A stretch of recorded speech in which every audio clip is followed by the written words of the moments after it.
Most content creators do tend to try and catch up with each other at events, and everyone just assumes that the content creator green room is this like crazy, wild, insane party. I guarantee what it is like 7 or 8 burnt out people sat there on their phones. That's what it is. You walk into the content creator room, you're like, oh my god, this is where it's all happening. No, it's just people zoning the hell out. That's all it is. Like, the moment you walk into a content creator room, you're like, oh my god, that's that person, I recognize that person. And then like 20 seconds later, you're like, all right, I want a cup of tea, sit down and just zone. I'm going to scroll for a bit. That's what's going to happen. Couch. It's couch time.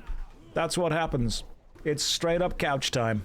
It's their little 5-minute break. That's what it is. It's our little 5-minute break away from everyone. We're talking about green rooms at conventions and stuff. Oh god, yeah, couch time. Captain Chat gets it. You're like, it's time to sit down and relax. It's time for nothing to happen now. Oh, Captain, welcome to the stream, man. We were basically saying that everyone thinks that the content creator green room inside any kind of convention is this, crazy, over-the-top, super energetic, wild party that the plebs don't get invited to. When what it actually is the only room in the entire convention hall that has either a water dispenser or a cup of tea maker that isn't broken and a couple of sofas. That's it. That's what it is. Everyone thinks that the DJ events and bands are just big, crazy parties. It's just cups of tea and watching memes on YouTube. The crazy sex and the crazy parties, that comes afterwards. That's all it's all part of the package. It all happens. But there's a process to it. It's not happening during the day because we're tired at that point. Can't believe this orc just did that to me. That is so irritating. Why would you do that? It's absurd they would send you to Australia. Can't believe that. Can't believe that. And why would they send you to Australia? Do they not know it's dangerous? Pyrocynical's there. Always thought green rooms are for business talks. They can be, but it's quite difficult to talk to another content creator without networking. Because everyone just, once you can reach a certain size, everyone just assumes that they're only trying to be your friend because they want to network and get something from you. When sometimes the reality is you just like someone's work and want to hang out with them and chat for a bit and then move on. It's finding a balance of people that want to talk to you because they want to get something from you and people that want to talk to you because they genuinely kind of vibe with you. That's the thing.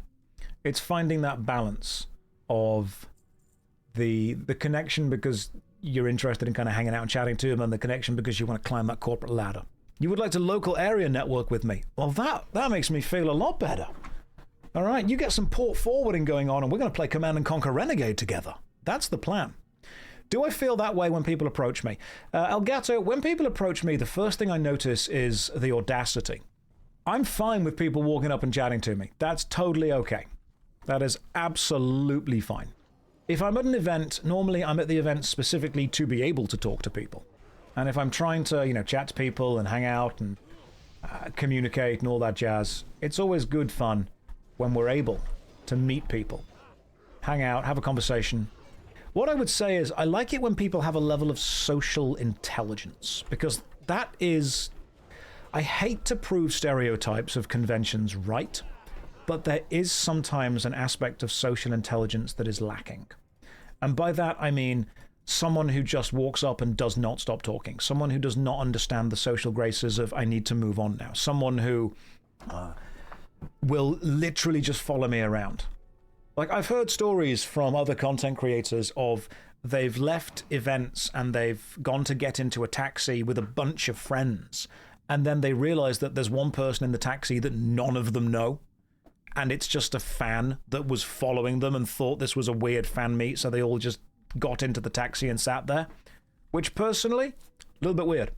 I was at an event once where there was a content creator there, and a fan of that content creator had turned up. And when I say fan, I mean it in the derogatory way. And they were obsessively waiting for this person. So much so that we had to contact the owner of the venue and be like, hey, we need to leave via the back exit because that person over there has not moved for the last 3 hours. And they were literally just standing and waiting. Yeah, it's weird. There's a lot of weird people out there. Most people, totally normal. Most people are absolutely totally normal with it. Like there's a normal, weird divide. Right in the middle, pyrocynical. Most people are totally normal with it. All right? Totally normal, totally chill, totally okay. The problem is that sometimes you get people... He's probably still in the chat. No, in all seriousness, Pyro's a good lad. But what we sometimes have to contend with is that people that get super close to or super into kind of parasocial relationships with content creators don't always understand the barriers, the vibes, the way to chat. People also do it the other way around. Sometimes people think, I'm going to show how normal I am to this content creator by telling them how little I care. You didn't expect a shot at Pyro. That's because he gifted 20 subs in the chat earlier. No, I enjoyed chatting to Pyro. We hung out at the Insomnia convention back when that was a thing. And he's just a normal dude. He's just a normal, nice guy. So some people come up and specifically what they try and do is, and this is also weird, because you have people that are weird because they're too obsessive, and you have people that are weird because they are so uncaring that they need you to know. And what will happen then is people will come up and be like, hey, just so you know, I have no idea who you are. And I'm like, that is weird, but from the other way. Now, you have felt the need to specifically come up to me to inform me that you are unaware of who I am. That's also weird. 3 seconds of watching this and I feel encouraged to open an MMO. Do it. Grab your favorite MMO, make it work. That is indeed weird. I'm absolutely fine with talking to people. All I ask is that the people that we talk to have an understanding, a general amount of social intelligence, a general amount of communication skills. People just want to be noticed. Exactly. That's what they do. People want to talk, people want to say hi, people want to chat. So I'll let you in on a secret. Sometimes, whenever I am meeting a large amount of people throughout the day, I get remarkably mentally drained. Because I'm meeting so many people, because I'm talking to so many people. And one of the things that I do, and if you ever meet me, you might even notice me doing this. What I do is, if I don't take a level of control of the conversation, then I don't know where the conversation is going to go to. And that level of uncertainty is remarkably mentally draining. So what I do is I make sure that almost every conversation I'm going to have remains within the boundaries of what I think is easy to talk about, comfortable to talk about, and most people are capable of talking about. So I will first of all say, hey, how's your day going? People will answer that. I'll be like, normally it's at an event. What have you been up to today? Anything that you've seen at the event? Anything you're still going to go and see at the event? People will tell me about that. I then normally say, you're more familiar with my work on YouTube or Twitch? And then people give me an answer from that. And I say, oh, is there anything that you've been watching recently and you're beyond me? Any media you've been engaging with, TV shows, films, streamers, and people give me an answer on that. And what you'll notice I'm doing is I'm guiding it to give people stuff to hold on to. I'm trying to give people a thing to latch onto. And so once I've given people a thing to latch onto and I realize that they're either comfortable talking about stuff or they are uncomfortable talking about stuff, then you're able to guide the conversation toward I'm going to let this person chat about whatever they want, or I'm going to let this person answer the questions that I'm going to ask, and then we're going to move on. That's what it is. When you meet hundreds of people a day at a convention, you very much need to very quickly understand the level of communication and the level of connection that you are going to have with that person over the next 5 minutes. Kara, that's a great way. It's bookends to a conversation. That's the way that I look into it. Bookends to a conversation. You've worked with the general public for 15 years and you do a similar thing. It does become quite formulaic to a degree. But there are people that I meet and I very quickly understand, okay, cool, this person is able to have a conversation, hold a conversation, understand social graces and social nuance. It is exhausting to a degree, which is why most people in the green room are just sat there chilling out. So if you're ever, put it this way, there have been people who have been at conventions with me, and they have been hanging out with me, whether they're my friends, whether they're people that I've met at the convention and we happen to be walking in the same direction, whether they're people that I'm working with. And I've walked across the convention hall and I've been stopped by people. And I've shaken people's hands and I've had a conversation, and then I get stopped by somebody else and I shake and have a conversation, and then shake and have a conversation, and all that kind of jazz. And these people that have met me on that day, or friends of mine, have actually turned to me at the end of the day and been like, I've just watched you have the same conversation 20 times. I'm like, yeah, that's pretty much how it works.